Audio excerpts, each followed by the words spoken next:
Bonsoir à tous et bienvenue sur C17 en direct du Conseil départemental de la Charente-Maritime où nous rencontrons aujourd'hui Thierry, porte-parole du collectif Rendez-nous la route de la mer à propos de la mise en sens unique de la route de la plage d'Étré qui suscite beaucoup de polémiques. Bonjour Thierry.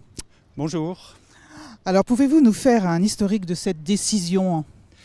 Eh bien, lorsque j'ai pris conscience que cette route allait être mise en sens unique, il y a bientôt plusieurs mois, j'ai lancé une pétition en tant que simple usager sur un site internet. Et puis cette pétition a eu énormément de succès. Elle recueille actuellement plus de 2100 signatures. Et donc, ne sachant trop quoi faire de cela, on s'est concerté avec quelques signataires de la pétition et puis on a décidé de faire un collectif de façon peut-être un peu à structurer notre action. Donc ce collectif a créé une page sur les réseaux sociaux qui s'appelle Rendez-nous la route de la mer et puis essaye, en distribuant des tracts, en allant dans les réunions, de faire entendre sa voix parce que nous sommes pour l'instant les seuls à faire entendre la voix du désaccord par rapport à cette mise à sens unique.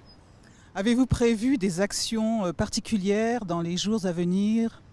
Oui, bien sûr. Alors déjà, nous avons fait une enquête qui recueille également pratiquement 1000 signatures, peut-être même un peu plus, dont 700 nominatives, et ça c'est important, c'est-à-dire qu'il y a des gens qui mettent leur prénom et leur nom pour indiquer qu'ils sont contre cette mise à sens unique. Et puis surtout, nous souhaitons participer à toutes les réunions qui vont avoir lieu là très prochainement, puisque l'expérimentation se termine le 30 septembre. Et donc nous souhaitons participer à ces réunions, notamment deux vont être très importantes. Une qui va être organisée par le comité de quartier, le Fief des Galères, qui va se réunir le 7 septembre à 19h30, salle Georges Brassens de mémoire, à Étré. Et puis la grande réunion publique organisée par la municipalité d'Étré, qui aura lieu, elle, le 14 septembre, salle Jean Villard. Là, à cette réunion publique, nous ne demandons pas grand-chose au maire, nous ne demandons pas la lune, nous lui demandons simplement d'écouter et puis de prendre sa décision de façon démocratique, c'est-à-dire en écoutant bien l'avis de la majorité et puis en prenant sa décision selon cet avis. Il est bien entendu que la municipalité d'Étré peut apporter un droit de réponse à ce reportage, Thierry.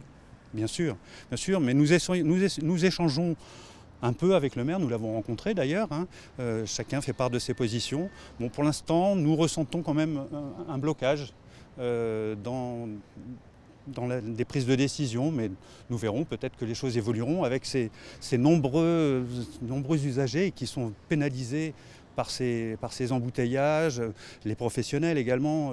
On a 3 ou 4 restaurants qui sont le long de la route de la mer qui sont énormément pénalisés. Et puis la vie familiale de chacun qui est impactée parce que quand on perd 30 ou 40 minutes dans les embouteillages, forcément on n'a pas la possibilité de consacrer ce temps-là aux enfants ou aux activités personnelles. Sans compter, j'aurais beaucoup de choses à dire, mais sans compter la pollution qui est occasionnée, les dépenses supplémentaires à cause des pleins d'essence qu'on doit faire plus souvent, etc., etc. Merci beaucoup Thierry pour ces indications et puis bon courage pour la suite. Merci, nous sommes très déterminés, donc nous allons essayer de nous faire entendre. Merci beaucoup Thierry, à bientôt sur C17 et toujours en direct.